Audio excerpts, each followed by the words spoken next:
Shall we start? Yes, sir. Yeah. Good morning, everybody. I am audible? Yes, sir, audible. Okay. Yeah, full screen is there? Yes, sir. PPT. Okay. Yes, sir. Yeah. Good morning, everybody. Dr. Gowda, can you go for a full screen? Yeah, it is full screen only. I put the full screen. Yes, sir, we are seeing full screen. Okay. Good morning, everybody. Once again, I welcome all of you for this webinar. This is a complement to Idea Keda chapter for organizing a series of seminars on the occasion of the World Milk Day, which will be held on 1st June 2020. And again, I thanks the Keda chapter for inviting me to give a talk on this today's topic, that the alternative feed resources for dairy animal feeding. To start with, just the the importance of milk. So everybody knows is a very natural and a nutritious food for everybody, including the human beings, young cows, and the pet animals. So that's why we are talking so much of the milk and emphasize the importance of milk for everybody. So what is our duty as dairy professionals? Maybe a researcher, a student, or a teacher, so or a dairyman, dairy woman. So I think a simple one sentence is our endeavor to produce quality milk with affordable price. A price which is consumer oriented, consumer friendly, and also for the profit for the dairymen. So today's topic is the feed. So what are the alternative feeds? How to cut down the cost of feeding? That's the major agenda of this major topic of today's presentation. So I'll be concentrating on some of the feed resources, where some of them we can use as the alternative feeds, so to cut down the cost. As you know that dairy industry, the major recurring cost is the feeding. So any improvement or any reduction in the cost of feeding definitely adds to the profit of the dairy. As you know that the major feed resources for a dairy ration, that the feeding of the animals, involves the four components, that the dry fodder, green fodder, concentrate, and the supplement. These four are required to make a very good ration for getting a quality milk and a profitable dairy. So just to give a brief background, why this fodder or the feed is very important to the animal. You know that ruminant, that is the dairy cow or the dairy buffalo, has a big stomach called the rumen. So where maximum 60-70% of the digestion occurs. So it's all fodder based. Fodder, that the fiber, cellulose, hemicellulose is the key for optimum rumen digestion in the ruminants. So that as the precursor for milk constituent like the lipid or the protein. So always you should talk of the rumen fermentation, rumen digestion. So then the actual feeding, the importance of the feeding for the animals. So always why I told rumen is very important, that is the fodder. So fodder fermentation, digestion occurs in the rumen. So that's why always we tell fodder first. First think of fodder, so then the concentrates. First the rumen fermentation should be optimum, fermentation and the production of the volatile fatty acids, and concentrates to give energy and the protein, and then the supplements like the maybe vitamins and the minerals. So always fodder is the very important, followed by concentrate and then supplements. So these are the common resources. So just you see the pyramid. So the importance of fodder you'll be realizing. A general dairy ration, maybe a medium dairy producing animal. So 60-65% of the total dry matter should be from the fodder. So in the pyramid, I think you can analyze it and you can understand better. And rest 35-40% should be concentrate mixture that comprises of your grains, bran, and the oil cakes. So again, it depends on the level of production.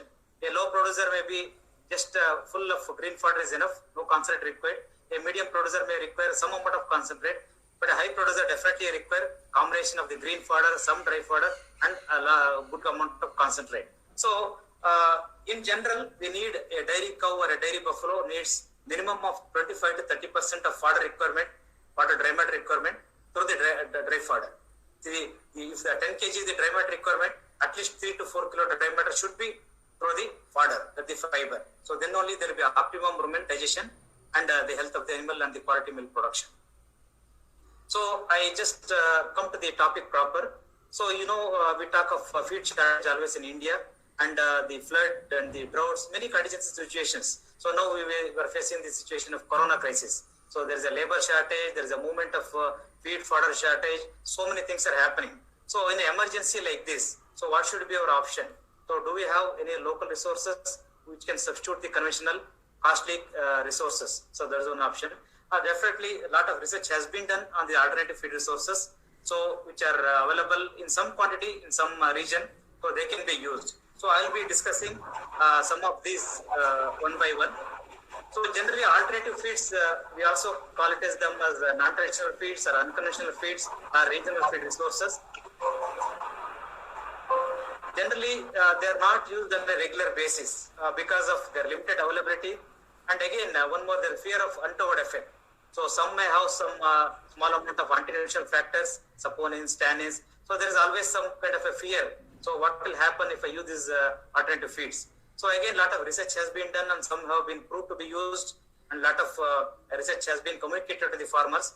And again, this lack of awareness, extension technologies, extension methodologies, we are not able to communicate to the farmers and end users. So these are the alternative feed resources we can use regularly, or any contingency situation like the feed shortage, like flood or a drought or any contingency situation.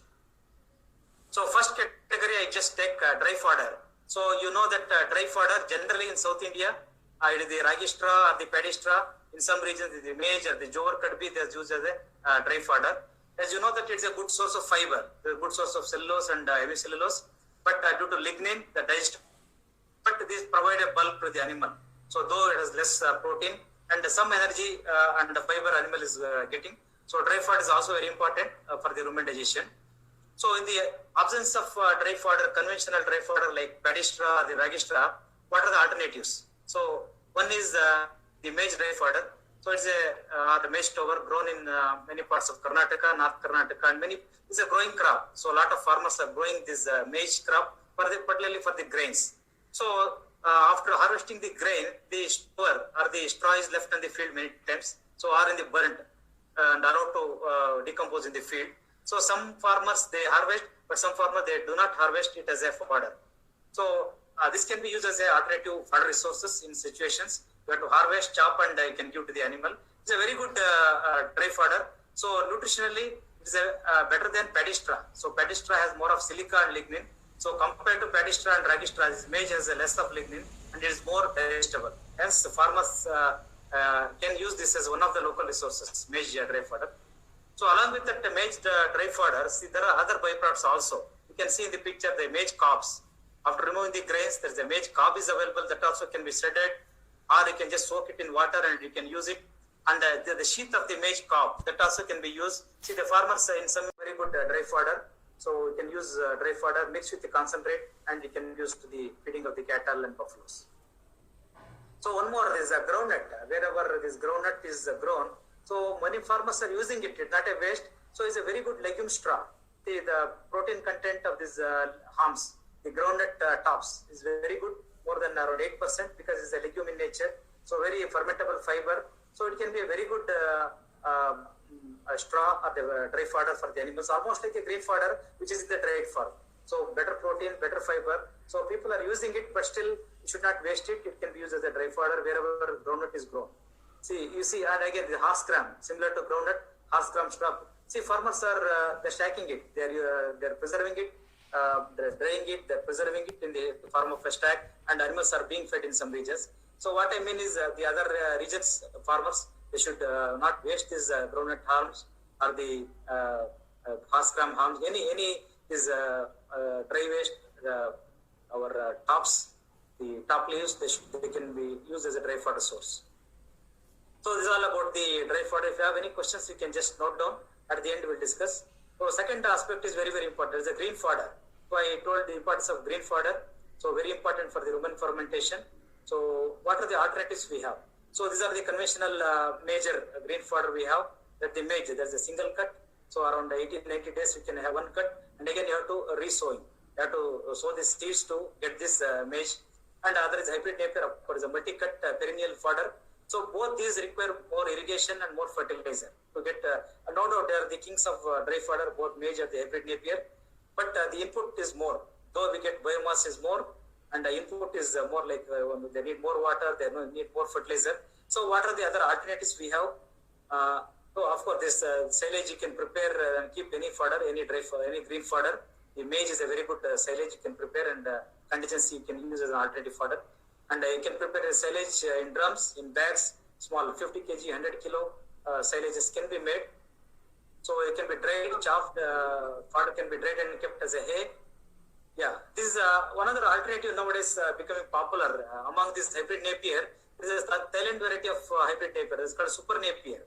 You see, it looks like your sugar cane, but it's a super napier variety. It's called super napier, the Thailand variety of the hybrid napier. So it gives more biomass and it has a little more of protein, maybe around 8 to 10% protein. And other major advantage why the popular is it in the winter also this growth is not stunted. So similar biomass will get in the winter months also. So that's why it's becoming popular. One scientist at our institute also were popularizing it. So this is a pictures what we grown in our institute. It looks like almost like a sugar cane, very top, around 10 to 12 feet tall. It's another alternative to your other hybrid napier. So I am coming to the topic proper. The best alternative for any maize or any hybrid napier is now multi-cut perennial variety of sorghum, which is Jover. So becoming very popular. See, the major advantage why I am telling it could be a very good alternative is because drought and also flood tolerant. So in drought also it will not die and it will retain, and in the flood also it will not die, it will survive. So you can see the picture here, one of my friend, colleague, Dr. Giridhar. So he had a project in Orissa. See, last time in the Orissa floods, so these are the varieties he popularized in Orissa during his study. So in the flood and 1 feet waterlogging also, it is not died. So after harvesting within 3 weeks, again it is a regrowth is there. You can see the third slide is a regrowth. So that's why we want to populate these alternative varieties to maize. So it's also cereal perennial fodder. I think should populate these alternative varieties. COFS 29 and 31 varieties also they're very becoming popular. I think seeds we are getting in Krishi Vijnana Kendra and state milk federations. I think farmers should go for these alternatives where in the climate resilient property is there. So there's another one is see now this is a very good season. So whole sugarcane top. Just last week some farmer called. See now because of lockdown, because of corona crisis, so some of the sugar factories are closed, and also transportation and labor is becoming a problem. But there is a sugarcane crop which is ready for harvesting. Our sugarcane crop which is just 60 days old, 70 days old. So what to do? So I think they can be used in Maharashtra. Some Chitale dairy farm and all they exclusively I heard they grow this sugarcane as a fodder. Sugarcane they grow exclusively for a fodder purpose. So now in the crisis, instead of going for sugarcane crushing, sugar crushing, so farmers can use as a fodder. So they can harvest it, chop it, and they can prepare a silage also. This is the season where if it's plenty available, they can dry it and keep as a hay, or they can make it as a silage. So they can drum silage, back silage they can make. And we advise just chop it properly and don't feed soil, because maybe sugar content, if it is more, again there will be a problem of acidosis and bloat and all. So farmers let them feed in a limited quantity along with other fodder sources. So let them mix with concentrate and other dry fodder. Let them feed as a total mixation instead of feeding alone. So to avoid any other problems. But it is as good as your maize fodder or your good quality hybrid napier. Definitely they can feed, but chop it and mix with other fodder and feed. So this is about the green fodder. Another alternative, best alternative is the fodder trees. So we should always climate resilient practices. Should promote fodders grow in their backyard in a small way. In the pits they can grow, or in a ponds they can grow. So you can see in the picture. So we need a moderate light. See, the direct sunlight should not be there. We need to have some shade. See, as shown in the picture. So this, we did a good number of studies in Azola also. So it improves, even if you give small kg of 4 to 5 kilo fresh, the animal is going to get a small amount of dry matter, because the moisture content is more than 90%, 90-95% moisture. So there are some dry matters animal is going to, but there is a very quality dry matter. Very good protein, very good minerals, very good vitamins, pigments, antioxidants. It's like a therapeutic value. It has a lot of therapeutic value also. So we have seen improvement of milk yield and the milk quality, and also health of the animals. Reproductive health is improved by feeding this Azola. So it's a farm like backyard activity. Farmers can zero input practice. They can grow as an alternative feed, just like it is a alternative green feed. I don't say it's a fodder. Green fodder is not a fodder. So another one, I think you may have a lot of questions. People are talking hydroponic. So we call it as a grain sprout, because hydroponic maybe sometimes may not be a correct term for this technique.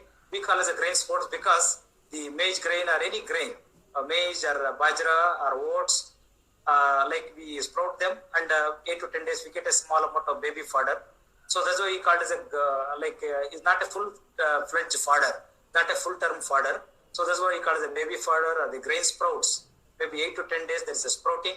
So after germination, so we named them as a grain sprout instead of calling as a fodder.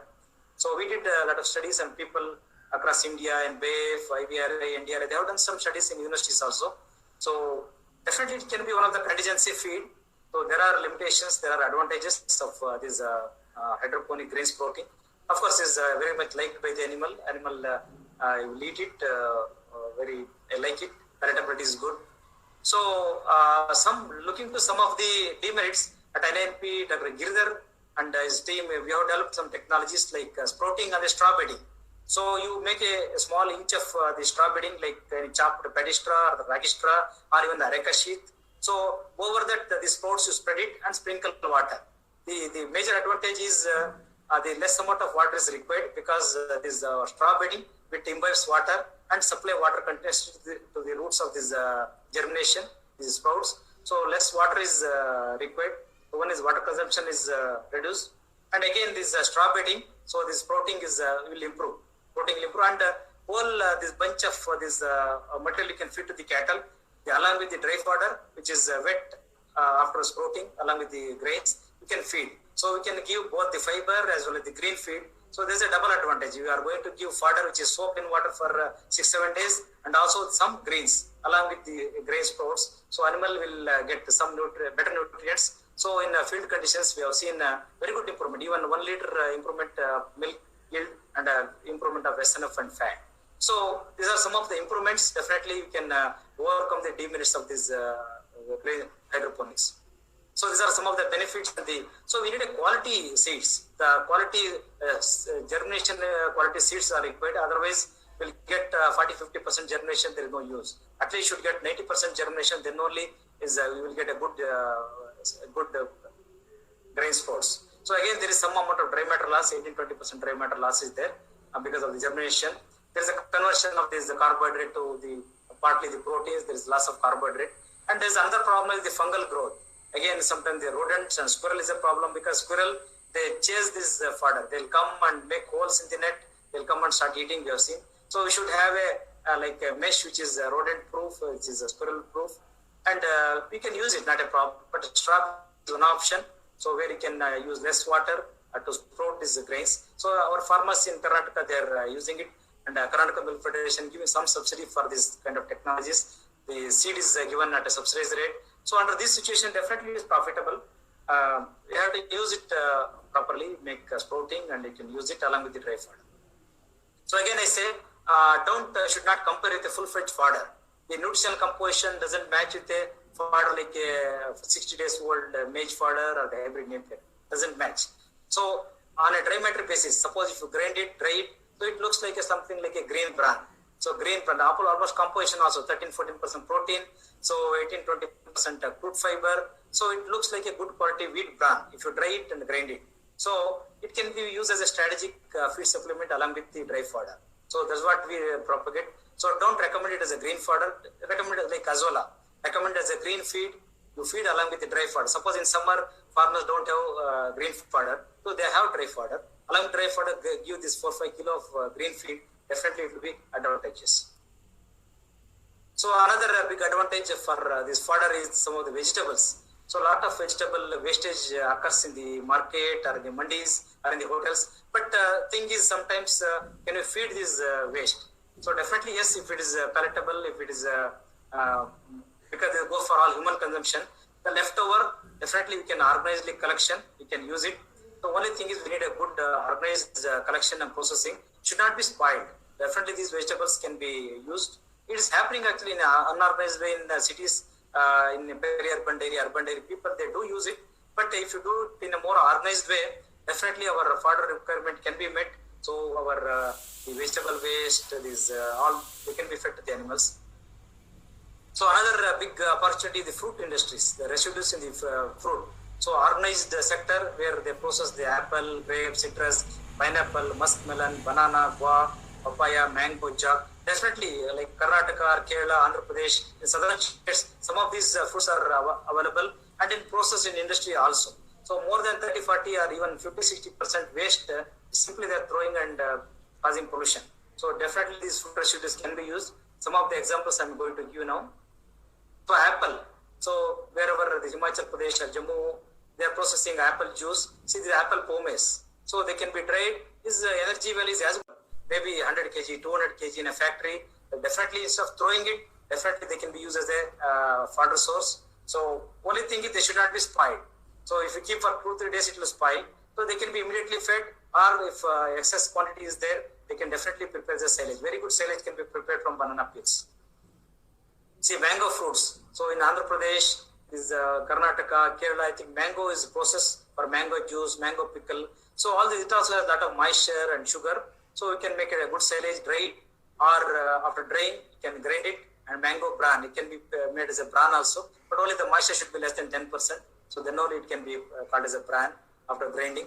Or the best is reduce the moisture to the 60-65% level, make it as a silage.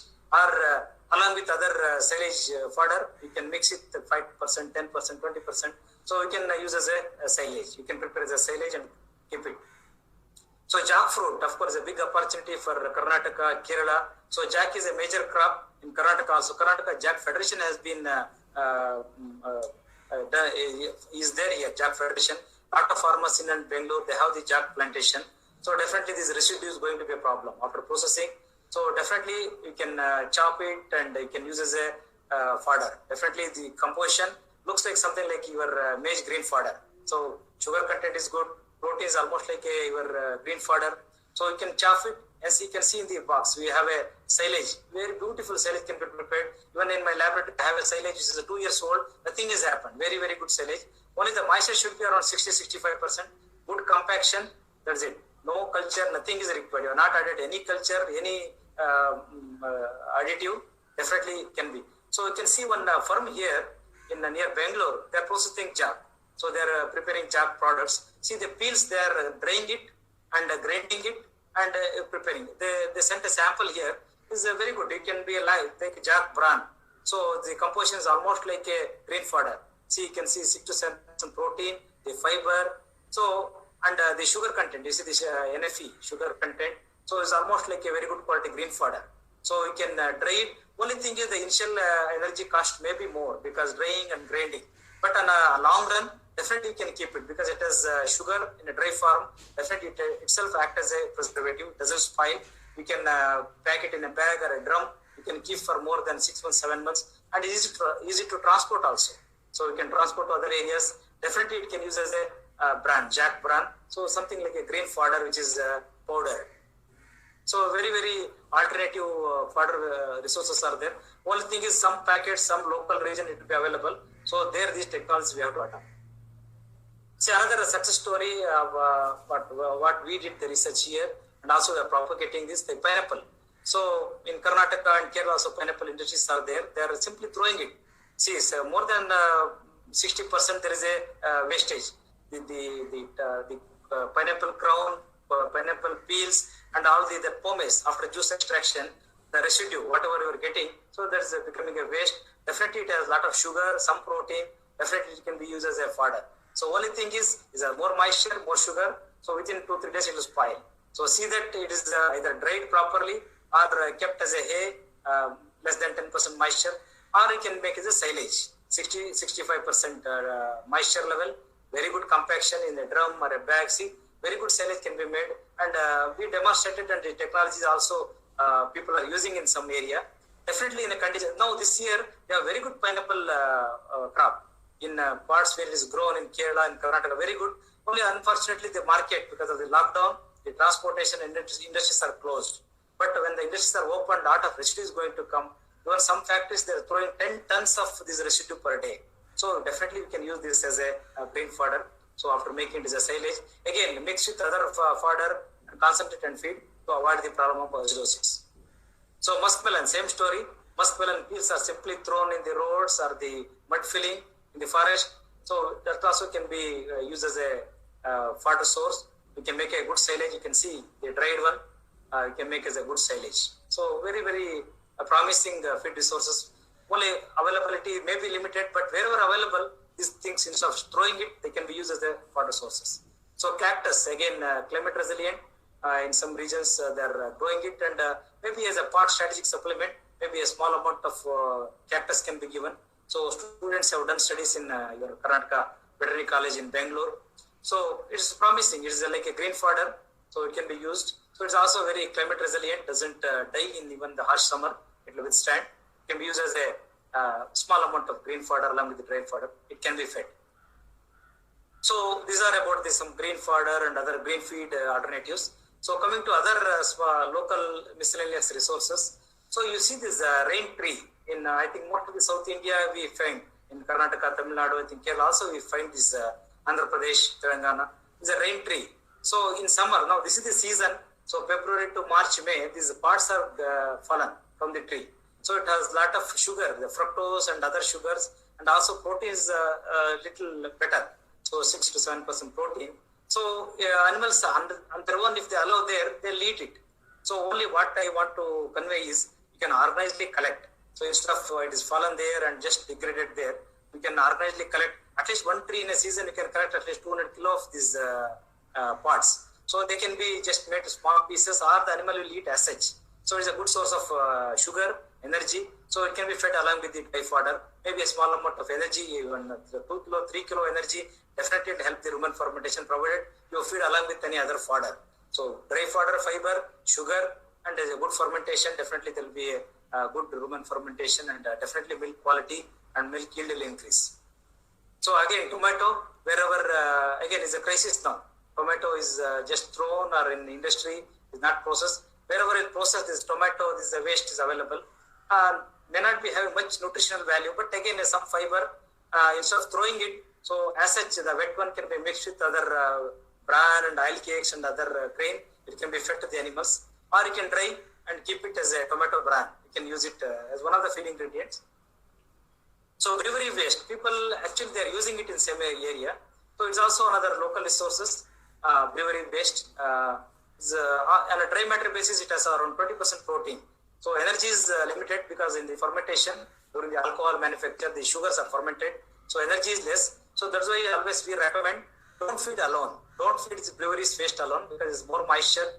So you mix with other energy ingredients like the maize grain, the bran and mineral mixture, you mix and feed it. So then it becomes a complete feed. So maybe 10 kg of wet one, maybe dry matter basis may be equal to 1 kilo, and add another kilo of maize grain or 1 kilo of bran and 50 grams of mineral mixture and 10 to 15 grams of common salt. So it makes a concentrate mixture. So you can feed. So sometimes farmers feed brewery waste alone. I think that's not a good practice. At the end, they are going to have some problems like reproductive problems because it's more protein, so less energy. So it's going to create problem. So feed along with other ingredients like maize grain and wheat bran. So this another protein source, alternative protein source is the neem cake. So it's a biofuel. So neem oil is used as a biofuel. So nowadays lot of encouragement is given for biofuels, neem oil, and so neem coated urea is also available. So neem oil is required. So resultant we have some neem cake. So people use for as organic manure in the crops, but it can be used as a protein supplement also. It has around 38 to 40% protein. So definitely it can be used. So only the disadvantage, it has some bitters. It has some toxic bitters. So that should be removed. So some methods are there, soaking in 1%.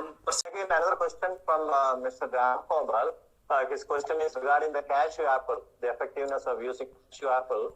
It can be used. Okay. Yes. Yeah, it can be used. In Goa, they did a research. So definitely it has sugar, some fiber. So only thing is, again, it is prone for spoilage because of more sugar, more moisture. So we can feed it, not a problem. Not a problem. Yeah. Okay, then again another question from Karapunna Swami. His question is the level of inclusion of maize cob. Maize cob. Okay. Yeah, it is a dry fodder. I told you is a complete replacement for a paddy straw, a ragi straw, or a Magisto. It is a dry fodder. You can feed 4 kilo, 5 kilo. It can be fed, not a problem. It's absolutely a good fodder, better than your paddy straw. No, not much lignin, not much silica. Definitely, it's an absolute replacement for a fodder. Only that cob you have to like shred it. You have to make it to pieces. Okay. Yeah. Okay. Or other excuse me. Other alternative is you can just soak it for a day, so it can become pliable, and you can hand break it. You can break through the hand, so it is pliable. Otherwise, animal will not be able to eat the whole cob. Right. Then again, another question from Anshu Rahal. This his question is regarding the feeding of orange peel to catches. Yes. Yeah. In Maharashtra, and orange peel is available. So again, it has not that much of a good palatability. Some limited studies they have done in Maharashtra. So the first problem is palatability. Second, the advantage is it has some bioactive compounds like polyphenolics. So maybe a small amount can be used as a like antimicrogenic feed supplement. So maybe less than 5% in the concentrate and the whole rate can be added. So only palatability is a problem. It's not that palatable. Right. Okay. Then again, another question from Dr. Chanchal. His question is, up to what extent we can replace green fodder with a vegetable residue? Is a very good question. So greens, again, it depends on the type of green and the type of fiber present. Suppose some succulent greens vegetable is there, it doesn't have much fiber. So the purpose of giving fodder is both the fiber and the protein and the energy.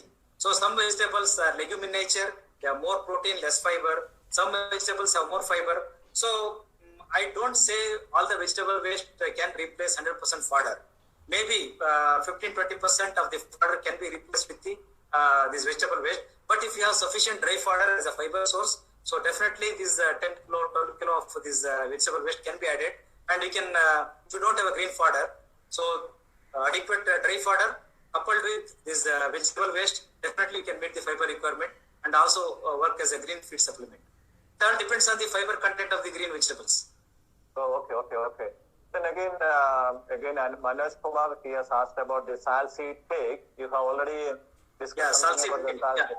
Okay. Then again, there is one question from Abdul Kalam Azad that is pertaining to the feed cost and the recurring cost and other thing. I think that you can answer directly to mail.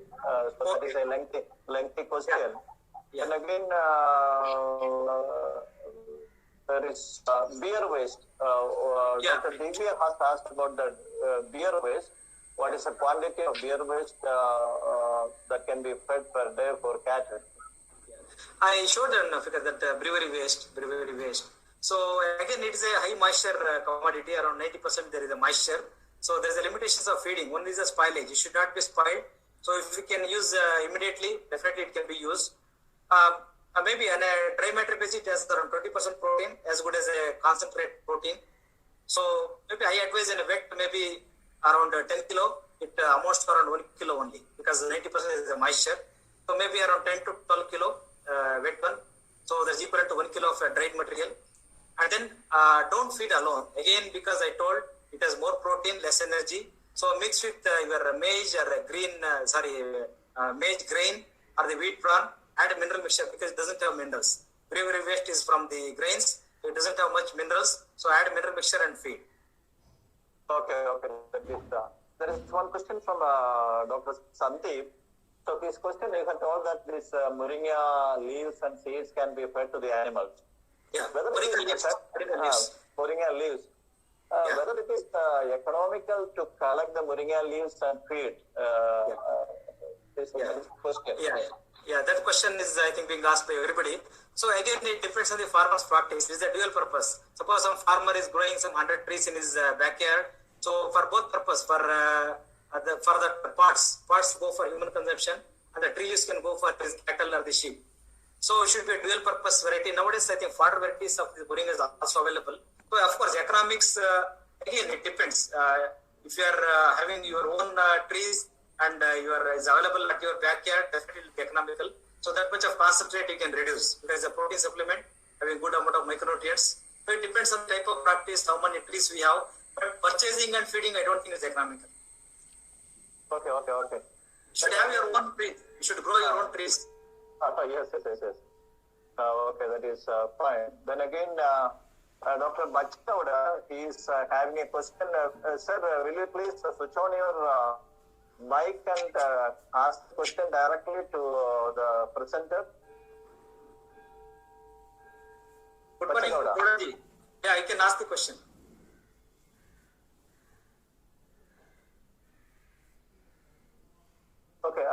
he could not be connected. His question is in Karnataka, Andhra Pradesh and Tamil Nadu, use aware tea after using grain can be dried and feed, which is crispy for animals and like to eat by animals, which helps waste disposal in cities. Hence, the same be added as alternative feed. Right? His suggestion is like that. What is the commodity, the feed? I could not follow. Awarke. What he has written is awarke. Okay, I'll speak to him by phone and I'll clarify. Okay, that is better. And again, Dr. Rajendra Kumar, you have a beautiful suggestion. Will you please?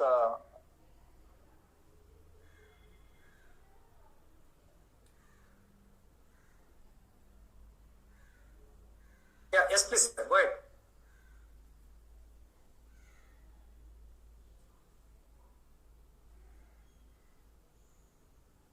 Please go ahead, sir, with your question. Hello. Please go ahead with your question, sir.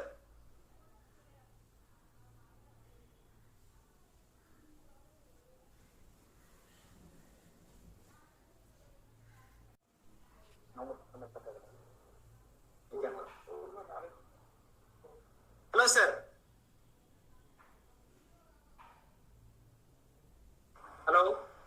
Hello, sir. I think he has some connectivity problem. I will repeat the question of Dr. Rajendra Kumar, sir. He is having. Can we use tender coconut husk for producing silage? Can we use tender coconut husk for producing silage? Tender coconut husk. I think it doesn't have much sugar. See, any silage, if you want to prepare, it should have 40-50% of sugar. More than 50% sugar should be there. Soluble sugars. So I don't think it has sugar. You cannot make a silage. Sir, possibility of fodder. You have to evaluate. Maybe what is the content of fiber, lignin, you have to see. I don't think we have any data on that. But this is the coconut, this one, they use as a nutraceutical to extract these xylons, like xylolysaccharides. So for a prebiotic industry, I think there are some efforts are made in the research to make it as a prebiotic. So to prepare a glycolysaccharides. Okay, Xylolysaccharides, yeah.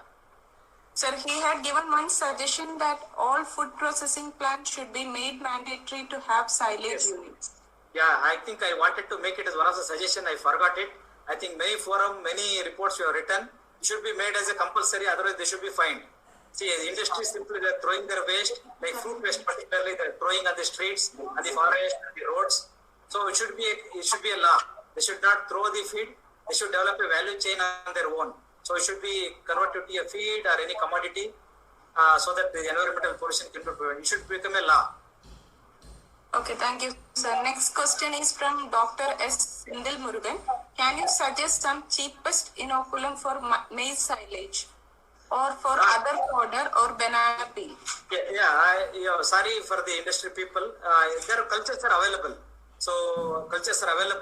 But our experience is not much benefit. See, economics, if you compare, so maize is a very good fodder for making silage. So maybe 70 days old, harvest it, moisture level around 65%, perfect compaction, and keep it as a drum or a bag or a pit in a shade. So definitely we'll get a very good silage if you use a culture or not. So otherwise lactobacillus cultures are available. So there is no harm in using silage cultures, but there is no additional benefit to what you are going to get by using the cultures. You have to use good compaction. You have to compact properly, airtight. Yes. Sir, excuse me, sir, Givargis sir is there or not? Hello, sir? I'm not seeing it. Yes. There was a problem. There was a problem with my connectivity. Now it has been restored. So Okay, I think that most of the questions has been answered. Still, more questions are pouring in. Yeah, no problem. If you have time, we can go ahead. No problem. Sir, for 10 minutes more we can have. Sir, from okay. Chapan Banerjee we have to see. Hello.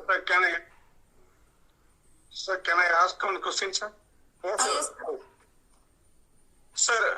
Sir, I am Dr. Radharajan from Tamil Nadu, sir. Sir, nowadays we are facing SNF as a major problem in crossbred cows. To what extent these unconventional fodders may be helpful to farmers to rise the SNF contents? Definitely they'll be helpful. Even our experience, even feeding azola. Azola is feeding 4 kilo, 5 kilo azola and feeding of these grain sprouts, the hydroponic maize green sprouts. So definitely, suppose we have tested here 8.3, 8.4, SNF is going up to 8.6, 8.7. So definitely it depends on the, say you should have, for SNF should have some fermentable sugar and also some quality protein to prepare the microbial protein in the rumen. So definitely green fodder, feeding adequate quantity of green fodder is the key for SNF. So fermentable fiber, fermentable sugars for a better fermentation in the rumen. So it will raise the SNF in the milk. Thank you, sir. Sir, I have a question. Hello. Yeah, go ahead. Sir, I already mentioned in the chat box that is there any celiac disorder or any kind of indigestion issues so far? Any reports or any kind of Quantity. In which feed? in any feed particular in the mesh you have given here? Definitely they'll be there. If you feed excess, some they'll be there. So you be specific. I'll not be able to pick from my side. So which feed has a indigestion problem? So definitely if you feed, suppose a fruit residue, if you feed a bulk, so maybe 20 kilo, 30 kilo, definitely there will be rumen indigestion because of more sugars. So we have to balance the ration. A fiber, protein, carbohydrate, you have to balance it. So simply give fruit residue, it has more sugars and more moisture. So there will be bloat in the rumenososis. So we have to balance the ration. So fiber is very important. Fiber is very important. That will prevent the rumen indigestion. Yeah. Do you have any therapeutic suggestion with the patients who are suffering from celiac disorders or like kidney patients or diabetic patients? Sugar is not at all safe or recommended. But yet though, how much it can be recommended? If it is it any I think beyond my purview, I think it is a completely human nutrition. So I think I'll not be able to answer precisely for this. It's a human nutrition. okay, no problem. Thank you, sir. Can I ask a question, Mr. Gaurav, sir? Yeah, please go ahead. Sir, is there any cost calculation on 1 kg of maize to 1 kg of sprouted? Yeah, 1 kg of maize. Yeah, 1 kg of maize to the sprouted 4 kg sprouted. Yeah. This cost wise, 1 kg of good quality germinating quality seeds. So in our studies, it has shown up to 6 kilo, an average 4.5 to 5 kilo of biomass. 1 kilo grain. If I purchase 1 kg of maize. Yeah. So actually, cost economics, I think it doesn't work in that way. You have to see the benefits. So what is the protein increase? What is the dry matter loss? If you say actually the maize grain cost and the cost of the grain sprout, the biomass seed, it may not work out. You have to see the benefits of after feeding to the cow. So how much milk yield was increased? What are the other health benefits? What are the effect on the reproductive efficiency? If you see in a long term, it may be beneficial. In a immediate, short term, it may not be. It doesn't look economical. But again, it's a contingency. Suppose you have maize grain. Government under some scheme is going to give at a subsidized rate. Suppose the maize grain is around good quality seed, is around 30 rupees. So government is going to give for 10 rupees kg. So that definitely will be economical. So farmers can sprout it and some green along with the dry fodder. So in a summer, in a contingency when you do not have greens at all, so you have dry fodder. When you have maize grain, just sprout it and give. So it may be some green feed. So it definitely helps the animal health as well as the milk fat, milk yield also. Even up to 1 liter, there is increase in the milk. If you calculate all these factors, definitely will be economical. So farmers is having some rice flour. Is not audible. Some farmers is adding rice flour. Rice flour. Is it advisable? Rice flour. Okay. No, it is again a sugar, like a bran is in a powder form, like in a very refined form. So, like a rice flour, less fiber, is energy source. They can use it. If there's excess is there, surplus is there, they can use it. But again, too much quantity, more soluble sugars. So there will be sticky environment in the rumen, there will be acidosis. So maybe along with the concentrated mixture, like suppose 5 kilo concentrated mixture, about 2 kilo of this rice flour, not a problem. but you should have the other ingredients like the cake and the grain, they should have. So only giving rice flour 5 kilo may not be advisable. Maybe 2 kilo mixed with other ingredients like ration balancing, other grains and the bran and this flour, definitely not a problem. Is a sugar source. Okay, sir. One more question, sir. Whether the feed block and pellet, which is better? Poultry, they feed the people feed pellets and the small crumbles. Poultry, a block for transportation sake, block is better. See, pellet is mostly for concentrate ingredient mixture, compounded feed. So blocks is mostly for the fodder, the bulky material like the straw, stover. So block is more for fodder. The pellet is more for concentrates. Thank you, sir. Thank you. Hello, sir. I want to ask one question, sir. Hello. Yeah, please. Go ahead. Most of the farmers, they are asking advice of cultivation of super napier, sir. But we don't need technical data on how much protein content and whether it is equal nutrient with the co-fi and all, sir. So, what the recommendation we could give to farmers, sir, in this case? Definitely. In our institute also, we have a very good fodder expert, Dr. Giridhar. So he is doing some experiment. So his observation is protein is marginally better and yield is better, and that yield doesn't come down in the winter. The advantage is the conventional variety of hybrid napier in the winter, there's the less growth. So, but this variety in the winter also the growth remains the same. So these are the advantage. But as you rightly suggested, I think long-term data still required. I think it's just 1.5 years, 2 years. People are popularizing it in Andhra Pradesh and Karnataka. I think shortly, I think we'll be going to come out with a conclusion. As of now, I think farmers are happy with this. They are taking the road slip from us, and in Krishi Mela, and our people are asking questions. So there, the input is quite positive as of now. Farmers giving good opinion, sir, but without technical data, whether we we analyze the protein. People send some sample, around 9 to 10% protein, like in a regular fodder, around 7 to 8% protein. It has around, they claim up to 12%, but we got around 9.5-10% protein. Okay, sir. So we can advise, okay, sir. Yeah. Okay, I think that the questions are almost over now. Yes. So now it is a time for winding up the session. I think you're well in time. Yeah, well in time. Professor, Yes, sir, please. shall I have one word? Okay, definitely, please. Okay. I think it's a very informative presentation by Dr. NKS.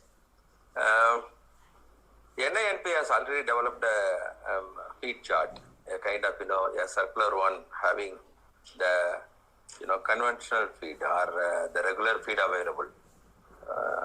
I also suggest that with this background, if they can prepare some charts with a kind of, fruit waste, etc., state-wise, it will be of much use to the farmers, because during this COVID time, lockdown time, many farmers have started using whatever farm remains available with them.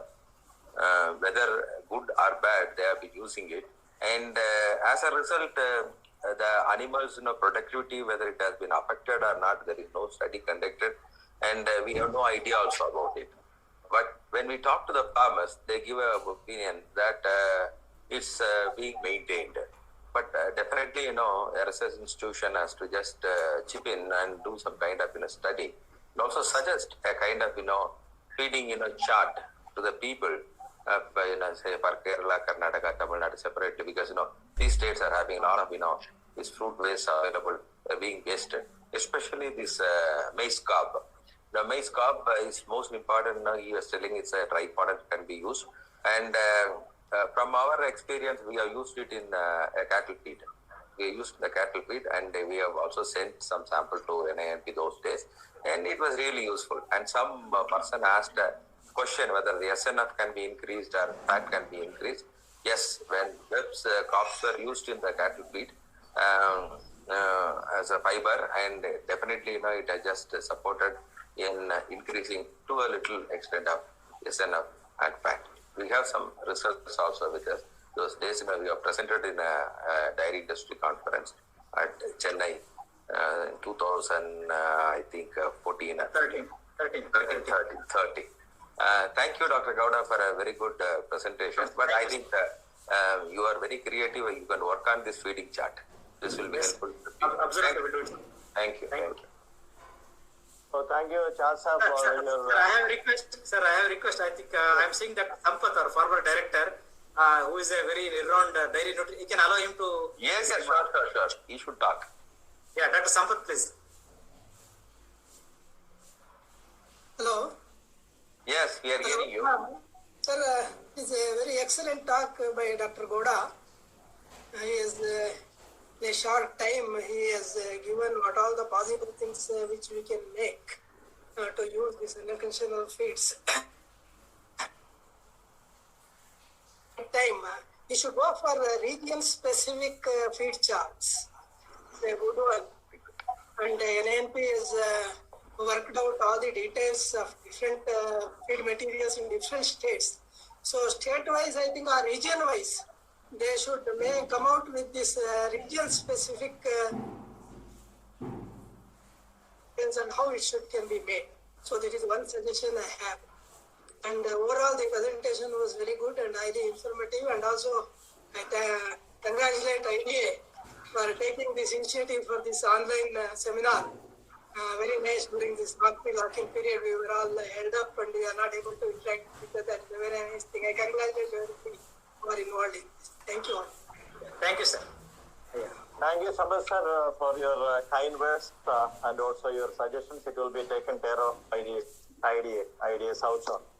And again, since no more questions are there, I would like to thank Dr. Gowda. He is the Secretary of the IDA South Zone also, and also the Principal Scientist NINP Bangalore. So he has accepted our invitation for giving a lecture without any hesitation, and he has presented this topic in a very nice manner, in a very comprehensive manner that will be useful for all the scientists and also the farming community. On behalf of the IDA Kerala chapter, I would like to thank Dr. N.K.S. Gowda for giving this beautiful presentation. And again, I am also thankful to all the participants. So today, nearly 200 scientists and registered for this webinar. And I think that nearly 150 persons participated in this webinar. Participated in the webinar. Thank you all very much. And I am also very much thankful to Dr. Abarman team for hosting the meeting. He is the backbone as far as the webinar meeting is concerned. She has been trying a lot. She is the Secretary of the IDA Kerala chapter. She has been trying very much for making this through. And this is the second series of webinar that is being organized by the IDA Kerala chapter. Next week, we are going to have the third webinar meeting. And the details regarding this webinar meeting will be sent to you in your mail. Okay, all the persons who are registered and participated, the details will be sent to you by mail. Okay, by Monday or Tuesday, we will be sending the mails regarding the next meeting that is scheduled for 23rd of this month. And again, many of the participants, they are asking for the PowerPoint presentations. They can just give a request to Dr. Gowda through mail, and he will be sharing the PowerPoint presentation. Those who want it, they can give the details. So with that, let me conclude this webinar session. Yes, Gowda ji, please. Yeah, once again, I thank you, sir, particularly yourself and Aparna and IDA Kerala chapter. Really, you're doing a wonderful job for the farming community. So it's just we energize with your actions and the work you are doing. So it's a really commendable job you are doing, sir.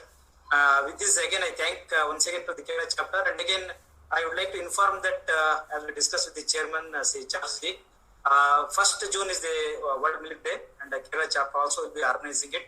And as discussed, we will be at the zonal level at Bangalore, we will be having a webinar to 2 to 4 p.m. So it's the information for all of the people. Please join. We'll send the link and details will be sent. So Dr. D.N. Hegde from Karnataka Milk Federation. So actually he played a very pivotal role in this Corona crisis, the Milk Federation, how it handled without affecting the farmers, the milk sale or the profit. So his experiences will be sharing. And another speaker is Dr. Sam Nelson, is a nutritionist in Hydroponic. So both of them will be sharing their experiences for the dairy industry. So please join on June 1st, 2 to 4. So NNP will be hosting. I thank our director, Dr. Ravindra Bhattaji, for agreeing to host this web seminar from NNP. Please do join on June 1st, 2 to 4 p.m.